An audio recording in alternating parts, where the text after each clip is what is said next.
Bonjour à tous, je suis très heureux de pouvoir vous retrouver pendant cette méditation quotidienne sur ce thème des croyances limitantes qui nous empêchent de pouvoir entrer dans les projets que Dieu a pour nous.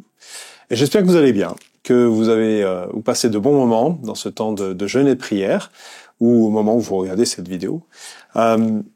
Les promesses que Dieu nous donne, elles sont pour chacun d'entre nous, et peut-être il y en a des spécifiques, mais parfois c'est pas tant la promesse qui est importante, c'est la façon dont on la reçoit.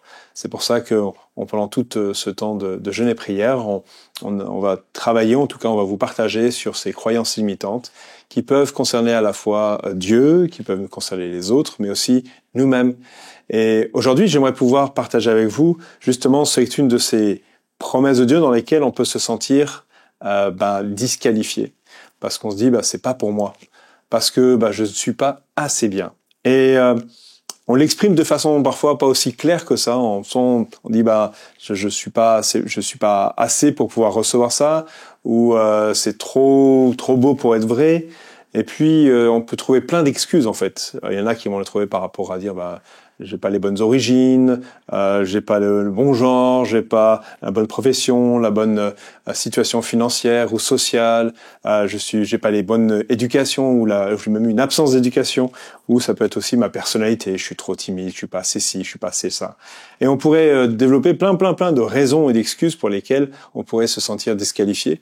Et d'ailleurs, c'est ce qui va se passer pour beaucoup de personnages dans la Bible. La Bible nous rapporte que de nombreuses personnes qui ont été appelées par Dieu se sont senties pas à la hauteur de l'appel que Dieu leur avait donné. Et ils avaient des raisons de douter de qu'ils étaient capables de pouvoir faire face à cet appel. Moïse, par exemple, c'était un homme qui était en cavale. Il n'était pas vraiment, à ses yeux, prêt à revenir en Égypte. Mais il était aussi bègue. Comment pouvait-il parler de la part de Dieu ? Gédéon, il faisait partie de la plus petite famille, du plus petit clan, de la petite tribu. Donc il était vraiment, à ses yeux, incapable de pouvoir faire changer quoi que ce soit. Il n'était pas la bonne personne pour ça. Jérémie, lui, le prophète, se trouvait trop jeune pour pouvoir là. Il dit, j'étais un adolescent et il se sentait disqualifié à cause de ça. Mais beaucoup d'autres on pourrait ça. Et j'aimerais m'arrêter aujourd'hui sur l'histoire de Pierre, l'apôtre Pierre.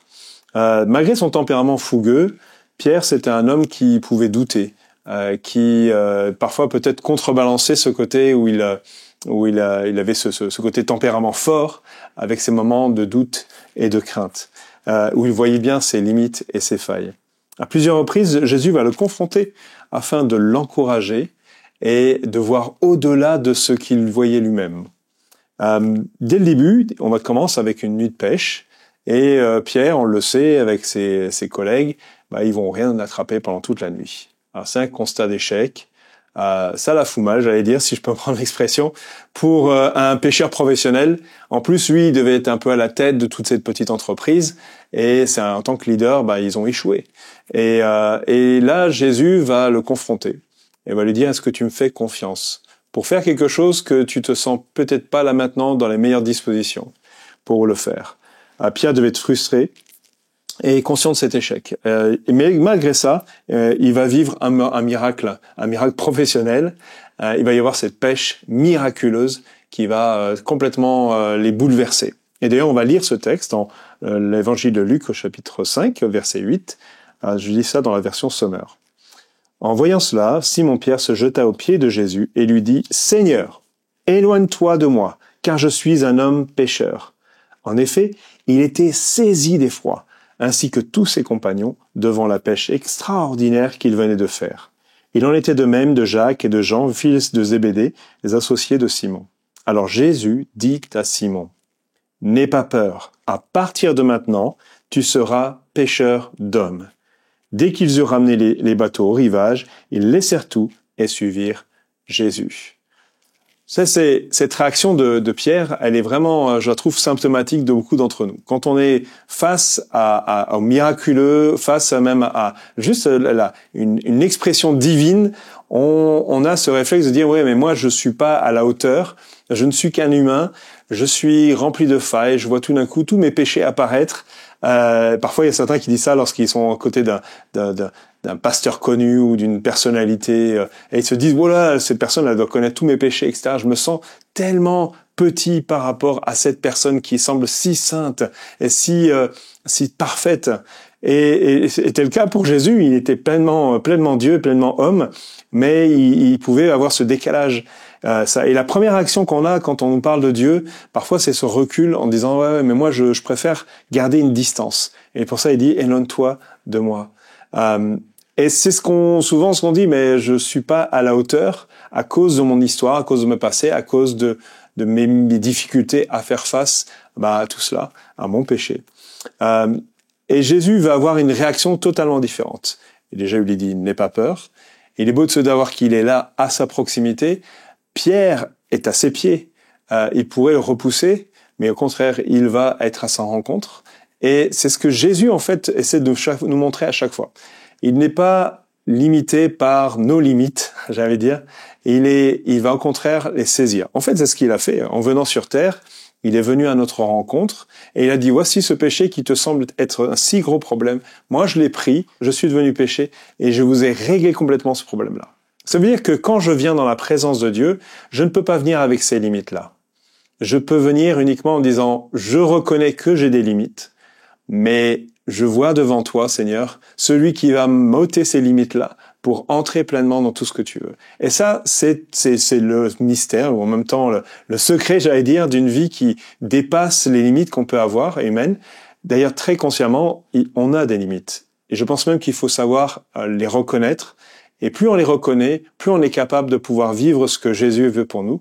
À chaque fois que Jésus a été confronté à des gens qui estimaient qu'il fallait avoir un certain standard, il dit, moi je suis pas venu pour ceux qui sont en bonne santé, je suis venu pour ceux qui sont malades. C'est-à-dire ceux qui réalisent qu'ils ont besoin d'aide, qu'ils ont besoin de guérison.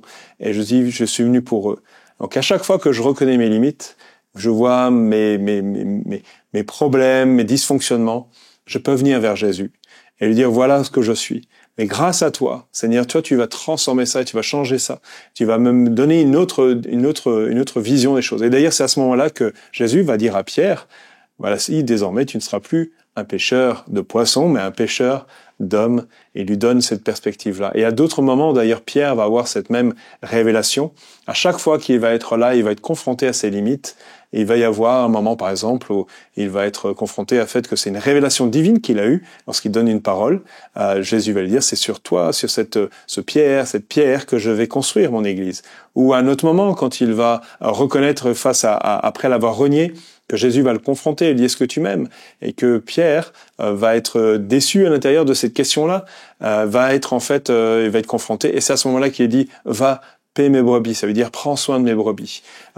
Il va entrer pleinement dans ces promesses que Dieu avait prévues pour lui, non pas en fuyant ces dysfonctionnements qu'il avait, ces limites qu'il avait, mais au contraire, en les confiant à Dieu, en étant conscient de ces choses-là, et Jésus va l'appeler à être et à devenir. C'est tout un processus qui va prendre place, mais il a confiance en la parole de Jésus. Il a confiance dans cette parole de Jésus. Et d'ailleurs, j'aime beaucoup parce que juste avant cet épisode, justement sur le côté miraculeux, il va dire, j'ai péché, je constate mon échec, mais sur ta parole, je vais y aller.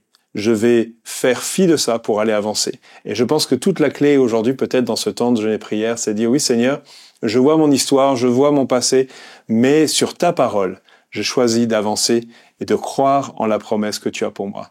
Je ne vais pas me limiter à ce que je crois sur moi, mais je vais saisir ce que j'ai, mes limites, et les amener devant toi et voir que toi, tu ouvres un chemin que je ne pouvais pas discerner auparavant, que j'aurais même pas pu imaginer auparavant. Alors prenez un temps peut-être aujourd'hui, tout simplement à avoir les yeux centrés sur Jésus et dire Seigneur, je t'apporte tout ce que je suis, mes failles, mes forces, tout ce que je suis devant toi et reconnais que Jésus, lui, sur sa parole, tu dis oui, j'ai confiance en ce que toi tu dis de moi, en ce que tu as construit pour moi, en la promesse que je peux trouver en toi, afin de pouvoir entrer pleinement dans ces choses-là. Et vous verrez que, en lui faisant confiance, vous allez voir des choses extraordinaires se passer en vous d'abord, et puis aussi au travers de vous, et que le Seigneur vraiment soit glorifié par tout ça. Et voilà, en tout cas, plein de bonnes choses que je crois que le Seigneur veut faire pour vous.